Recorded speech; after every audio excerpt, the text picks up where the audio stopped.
जय मसीह की। प्रभु यीशु मसीह के सुंदर और मधुर नाम में आप सबको हमारा नमस्कार और हमारा प्यार पहुँचे। प्रभु यीशु मसीह का धन्यवाद देते हैं कि उसने हम सब लोगों को संभाला है इस लॉकडाउन के अंदर में, और हम सब के ऊपर में अपनी उसने कृपा और दया को बिखेरा हुआ है। हम उसका बहुत बहुत धन्यवाद देते हैं। और आज की सुबह के लिए मैं परमेश्वर का धन्यवाद करता हूं कि उसने मुझे जीवित रखा, कि मैं आप लोगों के लिए परमेश्वर के वचन को लेकर के आ सकूं और उसको दे सकूं। प्रभु आप सब लोगों को बड़ी आशीष दे। पिता परमेश्वर का धन्यवाद हो जिसने आज हम लोगों को एक बार फिर से मिलाया है संदेश के द्वारा, जहाँ पे हम उसकी बढ़ाई कर सकें। सो आप मेरे साथ निकाल लीजिए बाइबल में से भजन संहिता 73, जिसके ऊपर में आज हम लोग अध्ययन करेंगे। साम्स 73। भजन संहिता 73 के अंदर में जो है 28 पद हैं, और इस भजन को जो लेखक है वो आसाफ है। आसाफ जो है एक दुविधा के अंदर में है, और हम लोग जो है उसी के ऊपर में आज बातचीत करने वाले हैं। घटना इस प्रकार से है कि आसाफ जो परमेश्वर के साथ चलता है, भजन लिख रहा है लेखक, वो अपने समस्या को बता रहा है। यहाँ पे उसकी समस्या ये है कि वो जो है दुष्ट लोग किस प्रकार से आगे बढ़ जाते हैं, समृद्धि हो जाते हैं, और जो धर्मी लोग हैं वो बहुत सारे दुख उठाते हैं और परमेश्वर के साथ चलते हैं और दुखी रहते हैं। इस बात से जो है उसका मन थोड़ा सा विचलित हो गया है और वो परेशान हो गया है, दुविधा में हो गया है, और गलत मार्ग की तरफ उसने जो है एक रास्ता अपना लिया है। और फिर वो परमेश्वर के भवन में जाता है, और उसके बाद में जो है परमेश्वर उससे बातचीत करते हैं, उसे दिशा निर्देश देते हैं, और वो फिर से जान पाता है कि जो परमेश्वर का भाग है वो सबसे उत्तम है। और इसी के ऊपर हम लोग आज बातचीत करेंगे, और मैं विश्वास करता हूँ कि परमेश्वर आज के वचन के द्वारा आप सब लोगों को बहुत आशीषित करने वाले हैं।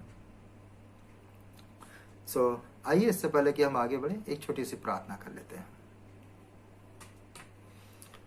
परम पिता परमेश्वर, आज के वचन के द्वारा आप हम सब लोगों से बातचीत करिए और हमें दिशा निर्देश दीजिए, ताकि प्रभु हम आपके वचन के साथ गहन अध्ययन कर सकें, सीख सकें और अपने जीवन को अच्छे से बिता सकें।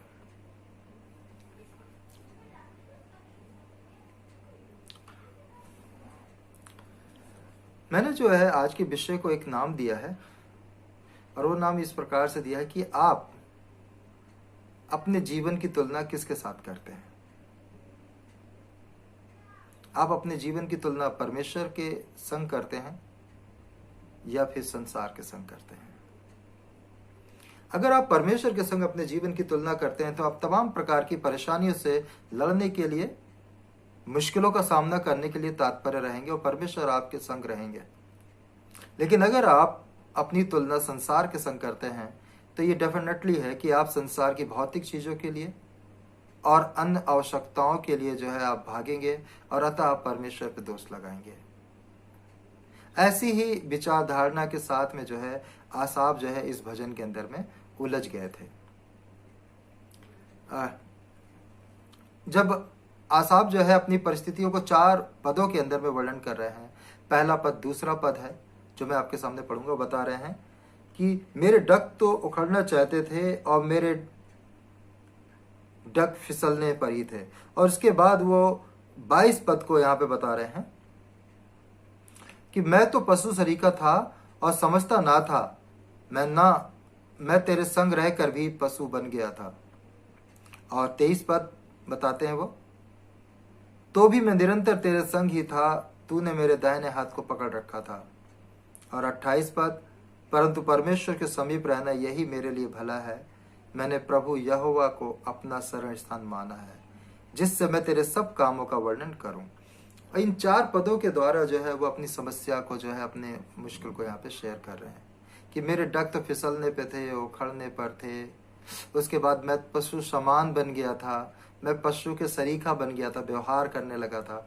और उसके बाद वो बतला रहे हैं कि 23 पद में, फिर भी मैं तेरे संग ही था प्रभु, और मैं जान गया हूं कि परमेश्वर के समीप रहना ही जीवन में सबसे बड़ी भलाई है। लेकिन इन सब के बीच में वो किस किस सिचुएशन से निकले हैं, किस परिस्थिति से निकले हैं, जब इसका अध्ययन करते हैं तो हमें पता चलता है कि आज हमारे बहुत से विश्वासी भाई बहन भी जो हैं ऐसी बहुत सारी समस्याओं से लड़ते हैं, बहुत सारी परेशानियों का सामना करते हैं वो भी। और मैं सोचता हूं जब आसाप ऐसी परिस्थितियों का सामना करे तो हमारे और आपके जीवन में ऐसी समस्याएं क्यों नहीं आ सकती? आ सकती हैं। क्या हमको कभी इस बात का अंदाजा होता है कि मैं जो हूं दुष्टों की समृद्धि से जलने लगा हूं? हम आप विश्वास करते हैं, हम प्रभु के साथ चलते हैं, भरोसे को लेकर के परमेश्वर के साथ साथ बढ़ते हैं। हमें लगता है कि हम प्रभु के साथ चल रहे हैं, हम प्रार्थना कर रहे हैं, आराधना कर रहे हैं, प्रभु के संग हैं, लेकिन फिर भी वो लोग जो प्रभु की आराधना नहीं कर रहे, प्रार्थना नहीं कर रहे हैं, गलत काम कर रहे हैं, वो कैसे आगे बढ़ते जा रहे हैं, कैसे समृद्धि होते जा रहे हैं, कैसे वो दिन पे दिन बढ़ते जा रहे हैं। और अपने जीवन को हमें लगता है कि क्या हमने प्रभु के साथ चल करके कहीं गलती तो नहीं करी? क्या हमने प्रभु का हाथ पकड़ के कहीं गलत तो नहीं किया? क्या हम उन्हीं के जैसे रहते तो शायद ठीक रहता? ऐसी बातें, ऐसे विचार घर करने लगते हैं एक विश्वासी के जीवन में जब वो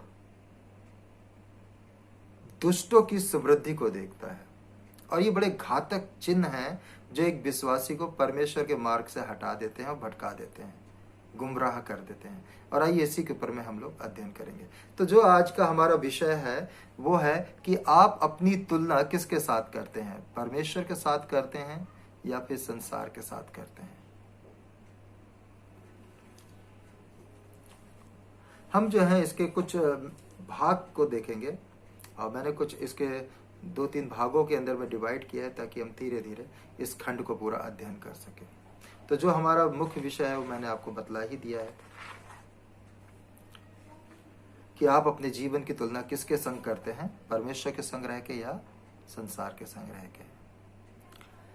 क्या समस्याएं आ सकती हैं जब आप संसार के संग होकर परमेश्वर को देखेंगे? तो आइए देखें। सबसे पहले आसाफ 73 भजन में लिखते हैं कि सचमुच इजराइल का परमेश्वर, सचमुच इजराइल के लिए अर्थात शुद्ध मन वालों के लिए परमेश्वर भला है। वो बता रहे हैं कि परमेश्वर भला है, शुद्ध मन वालों के लिए परमेश्वर भला है, अच्छा है। लेकिन उसी के साथ ही वो खुद ऐसे एक खतरे में हैं जहां पे वो लिख रहे हैं कि मेरे पैर फिसलने पर थे। आप प्रभु के साथ चल रहे हैं तो आपके पैर कैसे फिसलने पर आ सकते हैं, या हमारे पैर कैसे फिसल सकते हैं? जब तक कि मैं असत्य के अंदर में शामिल नहीं हो जाऊंगा। हमारे पैर परमेश्वर के साथ चलते हुए नहीं फिसलते हैं।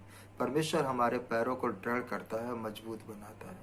लेकिन जैसे ही हम परमेश्वर के साथ से हट के संसारिक बन जाते हैं और संसारिक दृष्टिकोण से देखने लगते हैं, हमारे पैर फिसलने लगते हैं। और ये यहीं से शुरुआत होती है कि मेरे पैर फिसलने पर, यानी कि अब एक व्यक्ति जो है सत्य से असत्य की तरफ खिसक रहा है। खिसकना, सत्य पे मजबूती है, स्ट्रांगनेस है, लेकिन वहीं असत्य में फिसलना है, दबना है। प्रियो, आप लोगों ने कभी दलदल के बारे में सुना होगा। दलदल एक ऐसी चीज है जो आपको दूर से देखने पे समझ में नहीं आएगा, आपको लगेगा सूखी भूमि है। एक तो वो झूठ है कि सूखी भूमि है, और जब आप उसमें अगर गलती से पैर पड़ जाता है, उस दलदल के अंदर में पैर पड़ जाता है किसी का भी, सूखी भूमि के धोखे में कि तो सूखी भूमि है, चलता जाता है और पैर पड़ जाता है, तो पैर पड़ने के बाद वो व्यक्ति उस दलदल में, मिट्टी में, वो इतनी सॉफ्ट होती है कि अपने अंदर नीचे लेती जाती है। और जितना इंसान जो है छटपटाता है, जितना छटपटाएगा वो उतना नीचे चलता चला जाएगा, चलता चला जाएगा, और उसी में वो दम निकल जाता है। दलदल से निकलना बड़ा मुश्किल है। और जब पैर फिसलते हैं तो संसारिक जीवन एक ऐसा ही दलदल है जिसमें एक बार जाता है आदमी तो वो छटपटाते छटपटाते और नीचे चलता चला जाता है।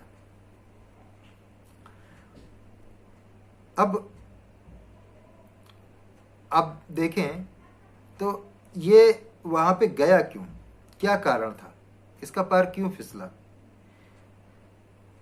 क्योंकि इसकी जो मुश्किल थी वो ये थी, तीसरे पद बताता है, क्योंकि जब मैं दुष्टों का कुशल देखता था तब उन घमंडियों के विषय में डाह करता था।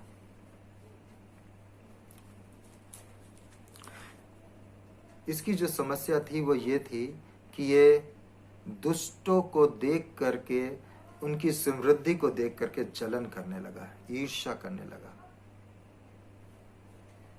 परमेश्वर ने हमको बनाया है और मैं ये विश्वास करता हूँ कि आज परमेश्वर ने जो कुछ भी दिया है मेरी जरूरत के लिए, वो परमेश्वर की महिमा के लिए दिया हुआ है। परमेश्वर अपने लोगों को हर एक चीज उस भाव में देता है जो उनके लिए नीड्स है, जो जरूरतें हैं। परमेश्वर, हमारे एक पादी साहब थे, वो कहते थे हमेशा कि परमेश्वर जो है लोगों के शौक पूरे नहीं करता है, परमेश्वर लोगों की जरूरतों को पूरी करता है। बहुत सुंदर बात है ये। लेकिन जब हम अपने शौक के लिए बढ़ते हैं, शौक पूरे करने के लिए बढ़ते हैं, तो डेफिनेटली हमारे निगाहें उन लोगों की तरफ जाती है जो पाप में जीवन को व्यतीत करते हैं। और जब मनुष्य के जीवन में, किसी के भी जीवन में अगर किसी के प्रति में भी जलन, इसमें लिखा हुआ है डाह करने लगा। डाह के जो पर्यायवाची शब्द हैं वो है जलन करना, ईर्ष्या करना। और जब एक धार्मिक व्यक्ति के जीवन में ईर्ष्या और जलन और डाह आ जाती है तो वो समझ लीजिए कि वो नीचे नीचे नीचे नीचे नीचे नीचे जाता जा रहा है। क्योंकि परमेश्वर ने जब हमें संसार में से निकाला था तो वो इसी जीवन से निकाला था जिसमें डाह थी, ईर्ष्या थी, जलन थी, नफरत थी, हम उसी में थे। और वहीं से हमें प्रभु ने निकाला कि तुम इसको निकाल के अपने अंदर प्रेम भरो, दया भरो, कृपा भरो, भलाई भरो। अब जो यहाँ पे बताया जा रहा है कि उसके अंदर ईर्ष्या आ गई। अब ईर्ष्या जो है क्या कर रही है, उसको सत्य से असत्य की ओर ले जा रही है। अब वो उन बातों को सोचने लगा जो उसके लिए है नहीं, जो रखी नहीं गई उसके लिए। जब एक व्यक्ति गलत दिशा में सोचता है तो उसके अंदर गलत बातें समाने लगती हैं। और जब एक व्यक्ति उस सही दिशा के बारे में सोचता है, जीवन की दिशा के बारे में सोचता है, तो उसके अंदर में जीवन की बातें समाने लगती हैं। अब विचार यह है कि आप सोच क्या रहे हैं और आप संग किसके हैं। आप परमेश्वर के संग हैं तो आप एक सही दिशा में, सही उम्मीद की और सही राह के बारे में सोचेंगे और आप बेहतर होते जाएंगे। अगर आप संसार के साथ है तो गलत बातों को सोचेंगे, गलत योजनाओं को बनाएंगे और ईर्ष्या, बैर, निंदाओं में भरते जाएंगे। मैं दो लोगों के एक उदाहरण के साथ बताना चाहूंगा कि मैं एक भले व्यक्ति के पास गया और वो भला व्यक्ति जो है जब बातचीत करने लगा तो वो बहुत सारे लोगों की मदद की बातचीत करने लगा, भलाई की बातचीत करने लगा। जब उससे बातचीत हो रही थी तो वो बताने लगे कि मुझे कैसे कैसे लोगों की मदद करनी चाहिए। वो और बताने लगे कि पास्टर जी आप बताइए कि मैं और कैसे, कहाँ पे लोगों की मदद कर सकता हूँ, सहायता कर सकता हूँ, किस क्षेत्र में। तो मैंने उन्हें बताया कि हमारे पास बहुत सारी एरियाज़ हैं जहाँ पे बच्चों को एजुकेशन की ज़रूरत है, पढ़ाई की ज़रूरत है, और हमारे चर्च के कुछ लोग जा कर के वहाँ पे उनको ट्यूशन क्लासेस दे रहे हैं। तो उन्होंने कहा आपको जो भी चाहिए, हमारी तरफ से मदद चाहिए, आप ले लीजिए। और फिर मैं एक और भले व्यक्ति के पास गया। उसके पास जब बातचीत करने लगा तो बताने लगे कि वहाँ पे देखो वो कितने भले आदमी है लेकिन वो कितनी बुराइयाँ करते हैं। उनके बारे में अभी ये न्यूज़ मिली है, ये न्यूज़ मिली है, वो कितनी बुराइयों के अंदर में फंसे हुए हैं, बस सब पैसा कमा रहे हैं। अभी मैं उनके पास गया था, वो देखो भैया वो तो अपने बड़े ओहदे पे बैठे हैं, बस पैसा कमाए जा रहे हैं। और उनके साथ बातचीत करते करते मैंने देखा वो बहुत भले आदमी हैं, लेकिन उनकी जो बातें हैं वो धन के लिए, लोगों के लिए और लोगों की कमियों को देखने के लिए। मैं उन दोनों के विचारों से इस बात से प्रभावित हुआ कि एक व्यक्ति भलाई करने वाला भलाई के बारे में सोचेगा और दूसरा भलाई करने वाला व्यक्ति दूसरे लोगों के, भले लोगों की बुराइयों को निकालने के लिए कैसे सोच सकता है। क्या चीज है यहाँ पे? जलन है, दूसरे लोगों के प्रति में जलन है, ईर्ष्या है, नफरत है। और ये जलन, ईर्ष्या, नफरत जो है इंसान को बढ़ने नहीं देती है, बढ़ने नहीं देती है, बल्कि वो उसको वहीं के वहीं अक्कड़ बना देती है, अक्केड़ बना देती है। ऐसा केड़ बना सकती है जो कोई भी अच्छे काम नहीं कर सकता, वो अपने आप को बस अक्कड़ बना लेती है।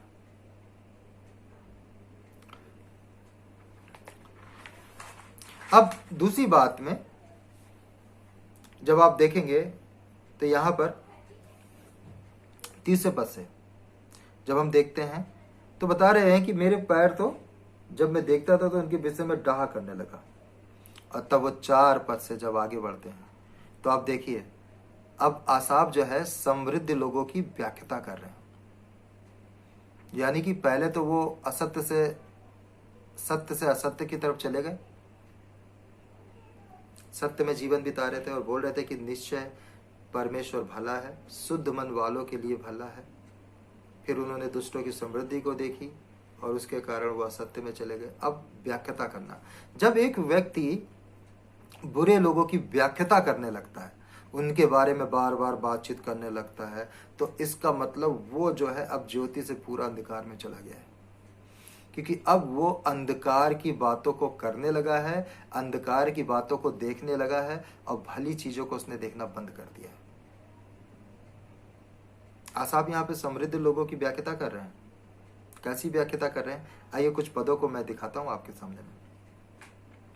वो कह रहे हैं जिन बातों ने उनको तकलीफ दी है, दुख दिया है, उन बातों के बारे में बता रहे हैं। उसने देखा कि दुष्ट लोगों को दूसरों के समान कष्ट नहीं उठाने पड़ते हैं, उनका ओढ़ना अहंकार और उपद्रव है, उनकी बुरी भावनाएं असीमित हैं, उनकी बोली उपहासपूर्ण है, धूर्त व घमंडी हैं, जैसे कि वो पृथ्वी के मालिक हैं। पद 8 और 9 में और 10 पद में, और उनकी बुराई से कई लोग उधर फिर जाते हैं, उनकी तरफ चले जाते हैं। 11वें पद में, और तो और वे इतना आत्माभिमान होता है कि वे सोचते हैं कि परमेश्वर उनके पापों को जानता ही नहीं है, और वो बिना किसी चिंता के संसार में गलत कार्य करते हुए दुष्ट और घमंडी लोग समृद्धि हो जाते हैं। गलतियां जो हैं इंसान को इस प्रकार से भर देती हैं, इस प्रकार से भर देती हैं कि इंसान के बारे में पता ही नहीं चलता है। और यहां पे अब वो जो है इतना अंधकार में हो गए हैं कि अब वो उसके अंदर की और कमियों को ढूंढने लगे हैं। दुष्ट लोग, जब में हम बात करते हैं दुष्ट लोग, तो दुष्ट लोग का मतलब क्या है? शैतान के लोग, वो लोग जो शैतानी ताकतें करते हैं। एक जगह पे बड़ा अच्छा था, जब प्रभु यीशु मसीह अपना कार्य करते हुए सेवा कार्य को कर रहे थे और उन्होंने 40 दिन के उपवास रखे और शैतान ने उनकी परीक्षा ली, अंतिम परीक्षा ली, और उन्होंने कहा कि तू मेरे आगे झुक जा, देख ये संसार का सारा वैभव, धन, संपत्ति, मान सब मैं तुझे दे दूंगा, तुझे राजा बना दूंगा। प्रभु यीशु मसीह राजा बनने वाले थे, क्योंकि वो क्रूस उठा करके परमेश्वर का कार्य करके परमेश्वर के राज्य की सब चीजों को प्राप्त करना मांग रहे थे। वो खुद में भी परमेश्वर उन्हें देने वाले थे। उन्हें पता था कि जब मैं क्रूस का कार्य करूंगा तो सब चीजों मेरे परमेश्वर साथ है और वो मुझे दे देंगे। लेकिन शैतान बोल रहा है तुझे क्रूस उठाने की क्या जरूरत है, बिना क्रूस उठाए मैं तुझे सब कुछ दे दूंगा। बहुत आसान है कि आपको बिना क्रूस उठाए सब चीजें मिल जाए। दुष्ट लोग कौन है? यही है, बिना कुछ किए सब चीजें मिल जाती हैं, और हमें प्रभु की आज्ञाओं को पूरी करते हुए चलना है जो प्रभु ने हमारे लिए दी है। अब ये आपके ऊपर निश्चित करता है कि आप बिना कुछ करे प्रभु में, बिना परमेश्वर की आज्ञा माने सब चीजों के अधिकारी बनना चाहते हैं, या प्रभु के साथ उसकी आज्ञाओं का पालन करते हुए राज्य के अधिकारी बनना चाहते हैं। चुनाव तो आपको ही करना है।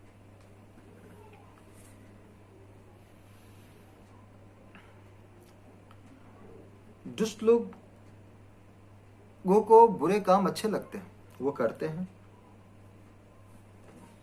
बढ़ते जा रहे हैं। मैं एक परिवार में गया विजिट करने के लिए, और जब मैं वहाँ पे बैठा तो परिवार के लोग बातचीत कर रहे थे, और एक जो है अपने बेटे से बातचीत करने लगे, बोलने लगे कि ये मेरा लड़का कुछ नहीं करता है, देखो पड़ोस के लड़के को, वो लड़का जो है पेट्रोल पंप पे काम करता है, उसकी इनकम जो है 7,000 रुपये है, लेकिन वो रोज डेली के 2,000 रुपये कमा के लेके आता है। और एक ये लड़का है जो बस चर्च में चला जाता है और ये कुछ नहीं करता। मैंने उनके माता पिता को समझाने के प्रयास किया, उन्हें बताया कि आप किस प्रकार की अपने बच्चों को शिक्षा दे रहे हैं। आप अपने बच्चों को गलत राह पे चलने की शिक्षा दे रहे हैं, अपराध करने की शिक्षा दे रहे हैं। जब ये पकड़ा जाएगा तो ये तो जेल में जाएगा और आप लोगों का नाम क्या आगे बढ़ पाएगा। हम अनजाने में या कई बार अभिलाषाओं में या दूसरों की तरक्की को देखते हुए अपने घर में भी हम अपने बच्चों को गलत शिक्षाएं देने लगते हैं और उन्हें गलत मार्ग दिखाने लगते हैं। और इसको कहते हैं जीवन से अंधकार की तरफ, ज्योति से अंधकार की तरफ, ज्योति से अंधकार की तरफ। पहली बात मैंने देखी कि आप अपने जीवन की तुलना किससे करते हैं, परमेश्वर के संग या संसार के साथ। हमने पहली बात उसमें देखी सत्य से असत्य की तरफ फिर जाना। प्रभु ने हमें चुना है, निकाला है, अब हमें सत्य में बढ़ना है तो हम असत्य की तरफ क्यों जाएं, लेकिन चल रहे हैं, चले जा रहे हैं। दूसरी बात हमने देखी कि अब ज्योति में आ गए हैं हम लोग और ज्योति से अब अंधकार में फिर जा रहे हैं। फिर से हम ज्योति के जीवन को छोड़ करके अंधकार के जीवन में चले जा रहे हैं। किसको देख करके? उन लोगों को देख करके, दुष्ट लोगों को जो नाशवान है, जो नाशवान स्थिति में है, क्योंकि उनको सब चीजें बड़ी आसानी से मिल जाती हैं, उनकी मृत्यु में वेदनाएं नहीं होती हैं। वो घमंडी होते हैं, वो लड़ाई झगड़े करते हैं, मारपीट करते हैं, सारे काम करते हैं, फिर भी खुश होते हैं, वो अच्छे से रहते हैं। हम जो प्रभु के साथ चलते हैं हम दुखी रहते हैं, इसलिए हम बुरे बन जाएं या हम प्रभु का मार्ग छोड़ दें।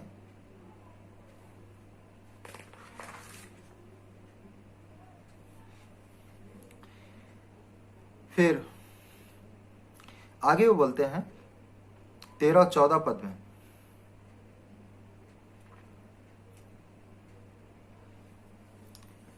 जब आप प्रभु के साथ हट करके अंधकार की तरफ जाएंगे तो आपके पैरों फिसलते जाएंगे, जैसे मैंने बताया। उसी के साथ में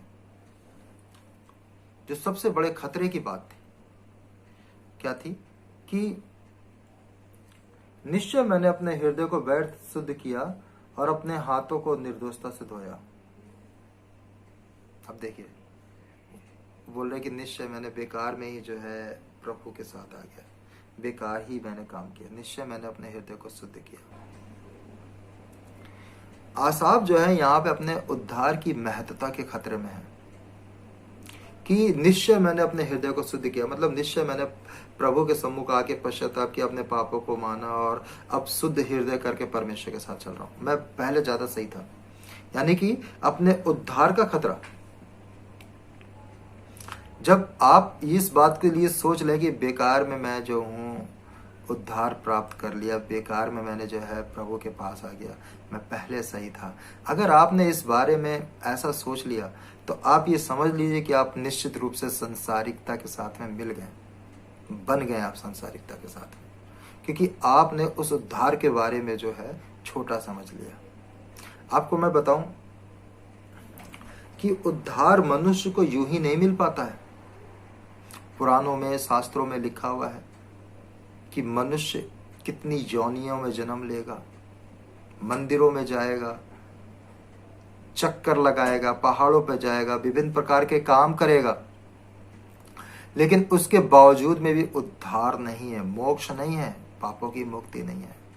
लेकिन पवित्र शास्त्र बाइबल जो है हमें इस बात का प्रमाण देती है कि अगर तुम अपने अपराधों को मान लो तो तुम्हारे अपराधों को प्रभु यीशु माफ करने में विश्वास योग्य और धर्मी है।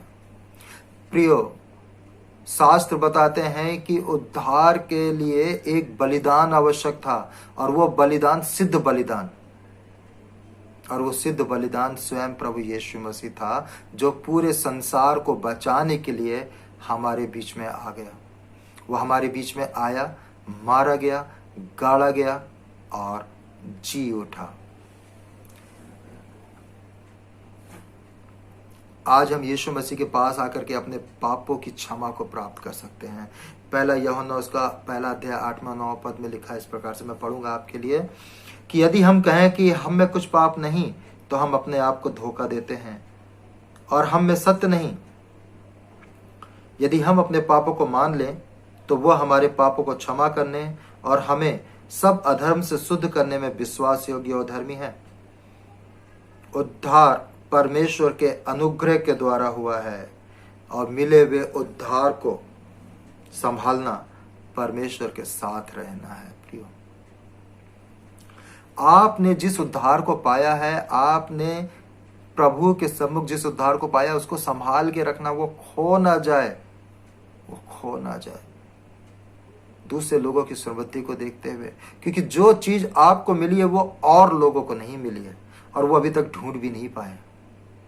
हमारे और आपके जीवन को प्रभु यीशु मसीह ने आकर के बचाया है, संभाला है हमें।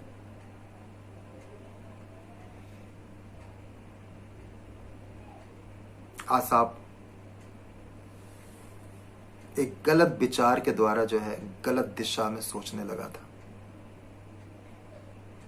हमारे और आपके हृदयों में भी, मनों में भी एक गलत विचार जो है हमें गलत दिशा में सोचने पे मजबूर कर देता है और हमें नाशवान स्थिति में ले जाता है। लेकिन क्या होता है कि उसने अपने संदेह को दूर किया। अगर ऐसे संदेह कभी भी आपके अंदर आते हैं, या आपके मनों में या हृदयों में आते हैं, तो आप तुरंत उस समय परमेश्वर के पास जाइए प्रियो, क्योंकि आपके ऐसे संदेहों को कि आपने अपने हृदय को व्यर्थ में शुद्ध किया, इससे अच्छा तो आप पहले काम करते थे। नहीं, पहले आप बिल्कुल अच्छा काम नहीं करते थे। पहले आप अंधकार में थे, पाप में थे, उस जीवन से प्रभु ने निकाला है और अब प्रभु के पास आकर के आपको जो उसने उद्धार दिया उसके बारे में समझना है। तब आसाप को इस बात को समझ में आया और आसाप अपने संदेह को दूर करने के लिए परमेश्वर के मंदिर में गया। अपने संदेह को दूर करने के लिए सबसे अच्छा स्थान और सबसे सुंदर स्थान है परमेश्वर का भवन, जहां पे हम जा करके उसके सामने बैठ करके अपने संदेह को दूर कर सकते हैं।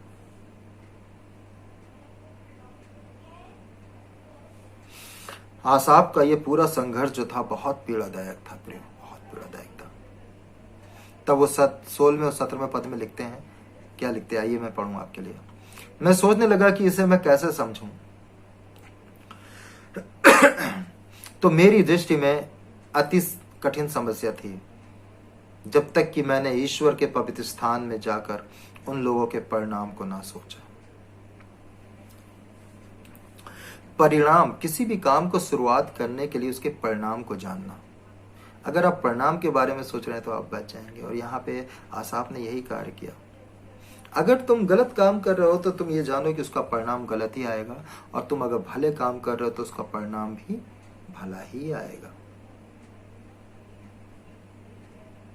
अब उसने कहा कि मैंने फिसलने वाले स्थान पे पैर रखा था। अरे भैया, अगर आप फिसलने वाले जगहों पे पैर रखोगे तो फिसलोगे ही फिसलोगे, सत्यानाश होगा ही होगा।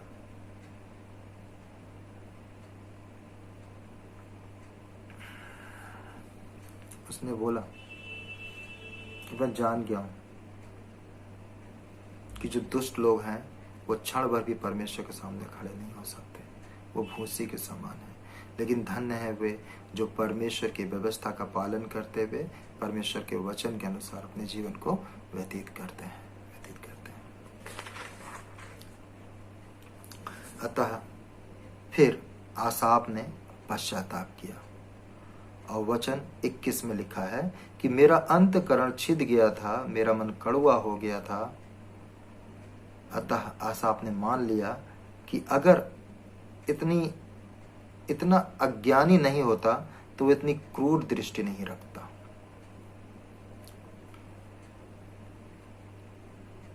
पहली बात, डाह बैर भाव आपके हृदय में अगर आता है तो वो आपको परमेश्वर से अलग करेगा। दूसरा बात, डाह, जलन, ईर्ष्या, अगर ये आपको है तो ये आपको अज्ञानी बना देगी। बड़ी अच्छी बात यहाँ पे आसाफ बता रहे हैं बाइबल के अंदर में कि वो आपको अज्ञानी बना देगी, और अज्ञानता जो है आपको पशु के समान बना देगी। आप पशु के समान व्यवहार करने लगेंगे, पशुओं के जैसा व्यवहार करने लगेंगे। अगर एक धर्मी व्यक्ति कड़वाहट से भर जाए, ईर्ष्या से भर जाए, अपने पाए हुए उद्धार के बारे में सोचे कि बेकार है, तो आप सोचिए कि वो कितनी बड़ी समस्या में है। जानिए फिर भाइयों बहनों, मैं आपको बताना चाहता हूँ कि कई बार हम लोग भी ऐसी बहुत बड़ी समस्याओं में उलझ जाते हैं, फंस जाते हैं। हमारे अंदर कड़वाहट आ जाती है एक दूसरे के प्रति में, हमारे अंदर ईर्ष्या और जलन आ जाती है एक दूसरे के प्रति में। लेकिन इससे हमने जो उद्धार पाया ना, उसका खतरा है, वो हमारा खो जाएगा, और हम उन कामों को करने लगेंगे जो परमेश्वर ने हमारे लिए नहीं रखे हैं। परमेश्वर ने हमारे लिए भले कामों के लिए रखा है। और इन सब का जो सबसे अच्छा कारण है और बचने का जो कारण है, प्रियो, मैं आज आपको बताना चाहता हूँ आसाफ के जीवन से, इस घटना से, कि आप परमेश्वर के मंदिर में जाएं, उसके पास बैठें। वो आपके संदेहों को दूर करेगा और वो बताएगा कि दुष्ट का भाग क्या है। वो भूसी के समान में है, भूसी के समान है, वो उड़ जाएगा और दुष्ट जो है अंतिम समय में सत्यानाश किया जाएगा, जब न्याय होगा और आप प्रभु के साथ रहेंगे। इसलिए दुष्टों की समृद्धि को देख के ईर्ष्या नहीं करनी है, जलना नहीं है। तब यहाँ पे आसाफ ने आके पश्चाताप किया, अपने गुनाहों की माफी मांगी, और उसने बताया कि प्रभु मैं अज्ञान हो गया था। पश्चाताप क्या है?